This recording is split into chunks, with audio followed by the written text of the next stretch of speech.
جب بھی ہم کسی اخبار میں پڑھتے ہیں یا ٹی وی پر سنتے ہیں کہ فلاں شخص کی ضمانت منظور ہو گئی، تو بظاہر یہی لگتا ہے کہ بس چلو کیس ختم، ایک کاغذ پر دستخط ہوئے، کچھ رقم طے ہوئی اور آزادی مل گئی۔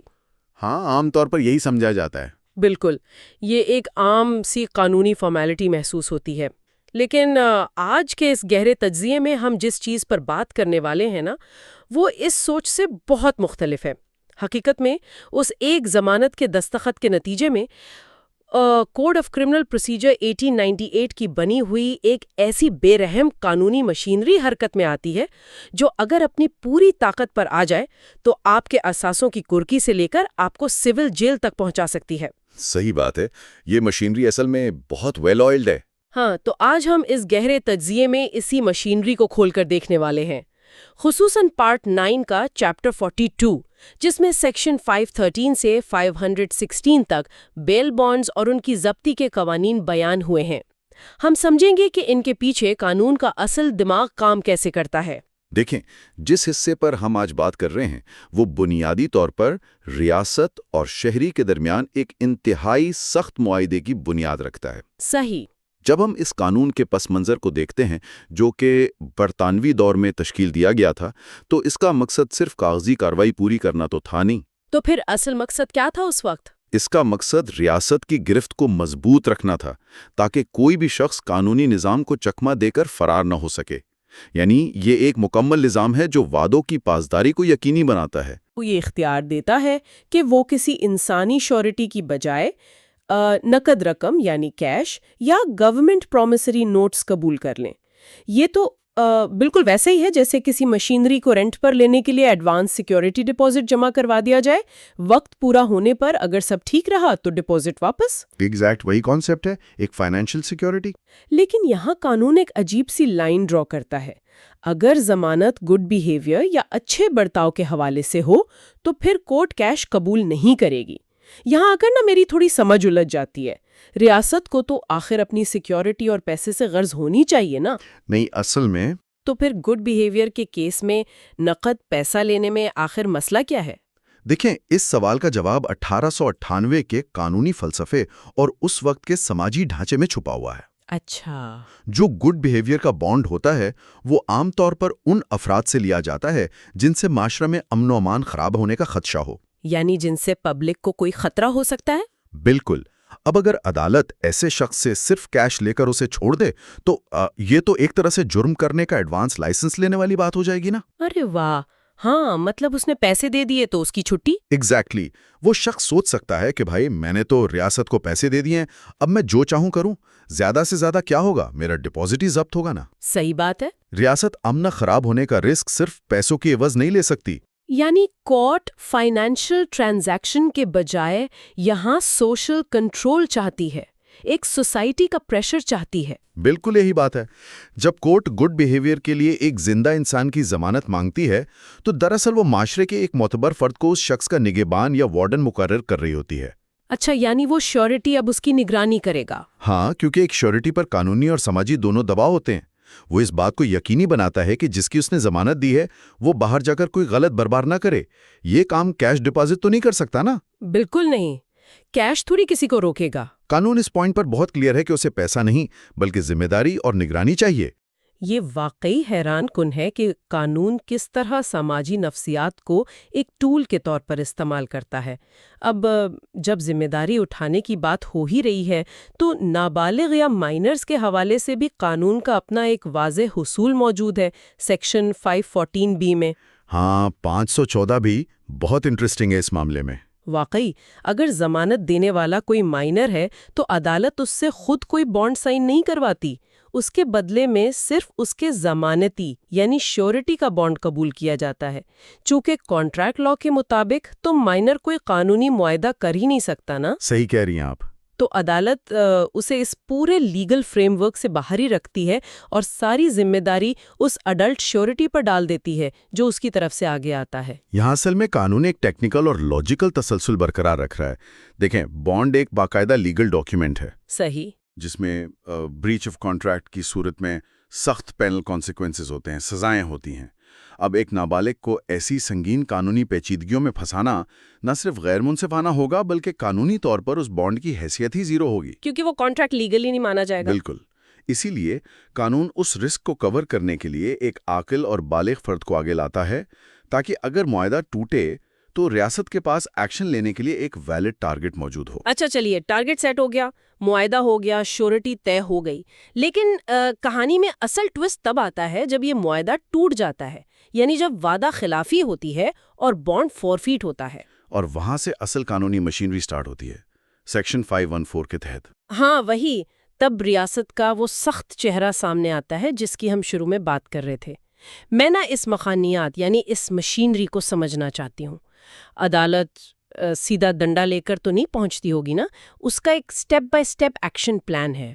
جی بالکل، ایک پراپر پروسیجر ہے۔ پہلے عدالت کو وجوہات ریکارڈ کرنی ہوتی ہیں، پھر شو کاز نوٹس جاری ہوتا ہے۔ تو یہ سٹیپ بائی سٹیپ اپروچ آخر کیوں ضروری ہے؟ فوراً ایکشن کیوں نہیں لیا جاتا؟ کیونکہ قانون ہمیشہ نیچرل جسٹس کے اصولوں کو ساتھ لے کر چلتا ہے۔ بغیر سنے سزا دینا انصاف کے بنیادی اصول کے خلاف ہے۔ صحیح بات ہے۔ جب عدالت کو لگتا ہے کہ بانڈ کی شرائط پوری نہیں ہوئی تو سب سے پہلے وہ اپنے ریکارڈ میں وجوہات لکھتی ہے۔ یہ اس لیے ضروری ہے تاکہ کل کو اگر اوپر کی عدالت میں اپیل ہو تو پتہ ہو کہ میجسٹریٹ نے کس بنیاد پر ایکشن لیا۔ اچھا، یعنی ٹرانسپیرنسی کے لیے۔ ہاں، اس کے بعد ڈیفالٹر کو ایک نوٹس دیا جاتا ہے جسے قانونی زبان میں شو کاز کہتے ہیں، یعنی وجہ بتاؤ۔ ایگزیکٹ۔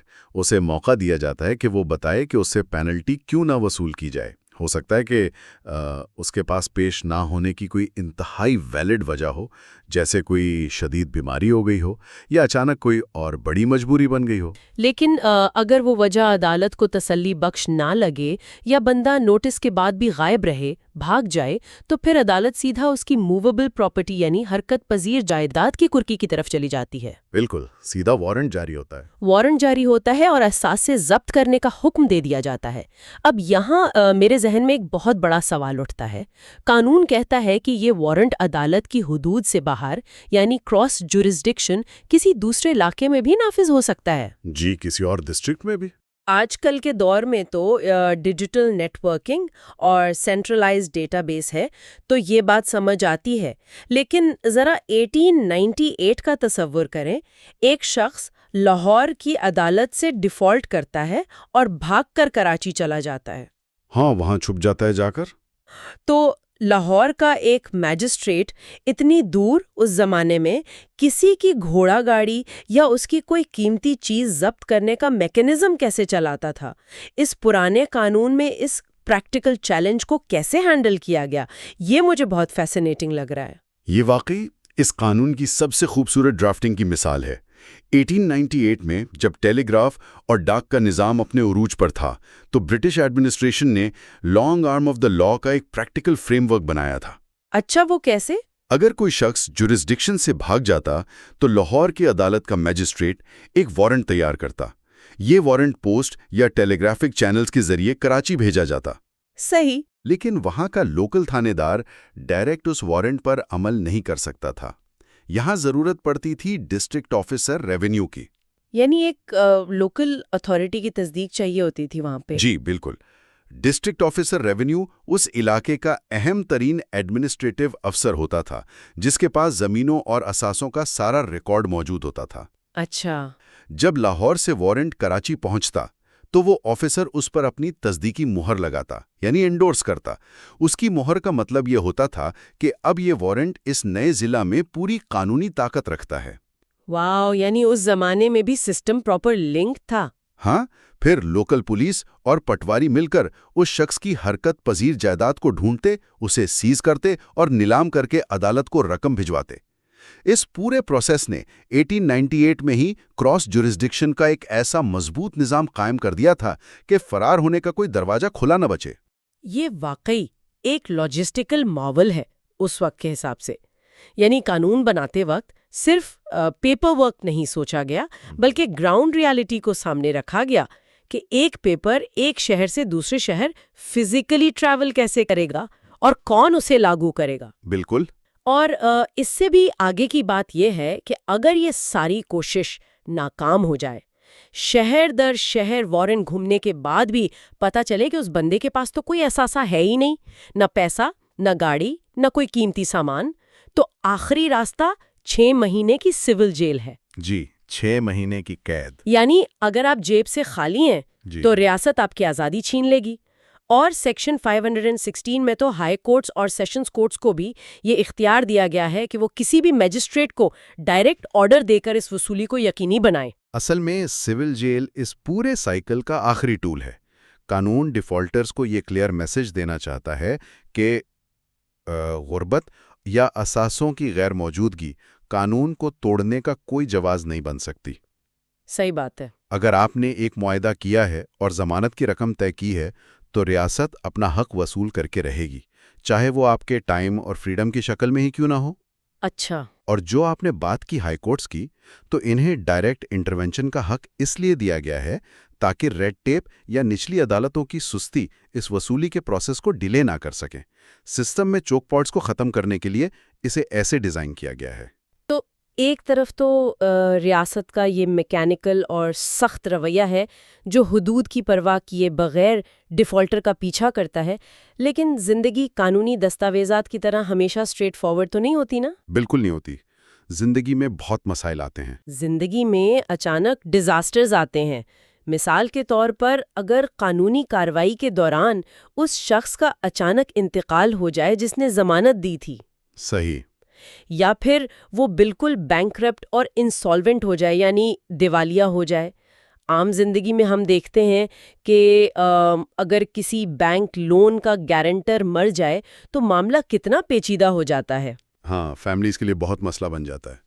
تو کیا یہ 1898 کا بے رحم قانون ایسی صورتحال میں کوئی لچک دکھاتا ہے یا موت کے بعد بھی اسٹیٹ کے پیچھے پڑ جاتا ہے؟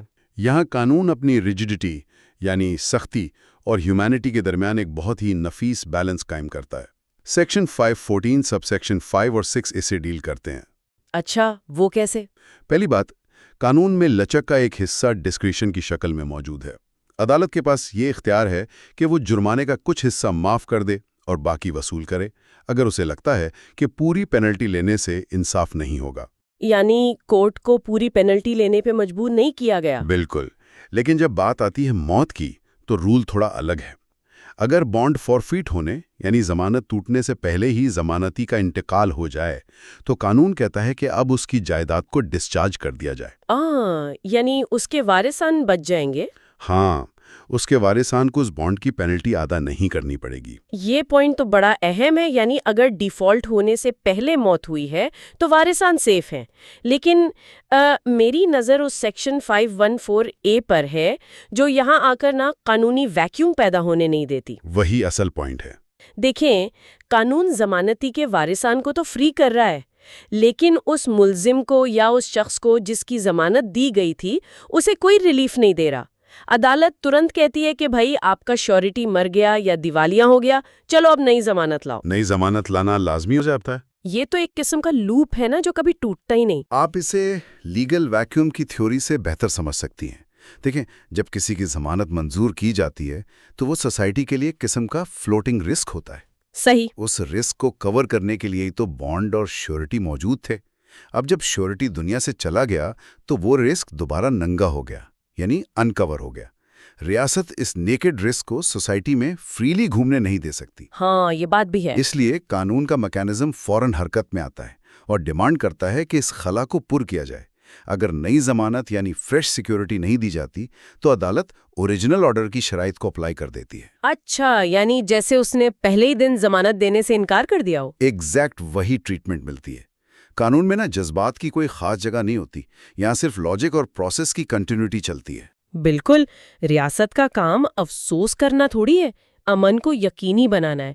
یہ بالکل ویسا ہی ہے کہ اگر بینک لون کا کو سائنر مر جائے تو بینک رونے نہیں بیٹھ جاتا، وہ کہتے ہیں نیا کو سائنر لے آؤ۔ ہاں، نیا سائن کرواؤ۔ لیکن اسی روتھلیسنس کو دیکھتے ہوئے ایک عام فرد کے ذہن میں ڈر ضرور پیدا ہوتا ہے کہ جب میجسٹریٹ کے پاس کرکی، سول جیل اور نئی ضمانت مانگنے جیسے اتنے وسیع اختیارات ہیں تو غلطی یا زیادتی کا چانس بھی تو بہت ہوگا۔ ظاہر ہے، انسان ہے، غلطی ہو سکتی ہے۔ تو اس مشینری پر بریک لگانے کا یا اس کے فیصلے کو چیلنج کرنے کا کیا طریقہ ہے؟ کوئی اپیل کا نظام ہے؟ کسی بھی بہتر قانونی نظام کی خاصیت یہی ہوتی ہے کہ اس میں اوورسائٹ لازمی ہوتی ہے۔ یہاں بھی اوورسائٹ کا مکمل راستہ موجود ہے سیکشن 515 کے تحت۔ اچھا، میجسٹریٹ کی طرف سے دیے گئے کسی بھی آرڈر کے خلاف براہ راست سیشنز جج کو اپیل کی جا سکتی ہے۔ چلیں، یہ تو تسلی کی بات ہے۔ اور اگر فارمل اپیل فائل نہ بھی کی جائے نا، تب بھی سیشنز جج کے پاس اپنی مرضی سے ریویژن کا اختیار ہوتا ہے۔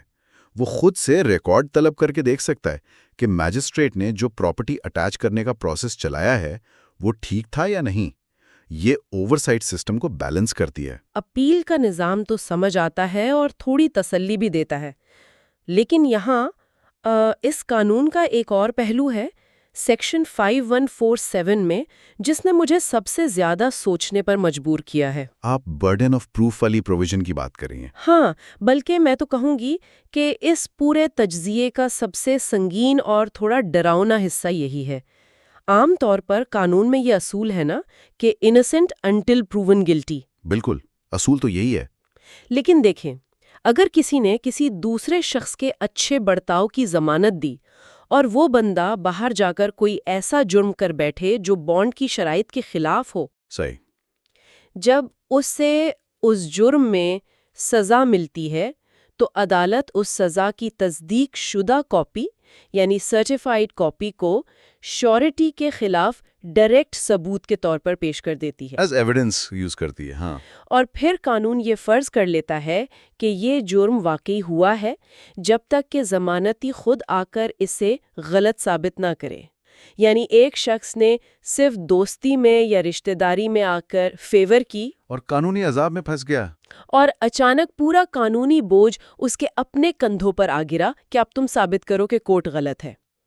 یہ تو سیدھا سیدھا راستہ تباہی کا۔ دیکھیں، یہ واقعی محل فکر ہے اور عام لوگوں کو اس کی سنگینی کا ذرا بھی اندازہ نہیں ہوتا۔ اسے لیگل ٹرمز میں ایک ڈیٹرنٹ ایفیکٹ کے طور پر ڈیزائن کیا گیا ہے۔ اچھا، عدالت ایک ہی جرم کو دو الگ الگ جگہ پر دوبارہ ری لیٹیگیٹ نہیں کرنا چاہتی۔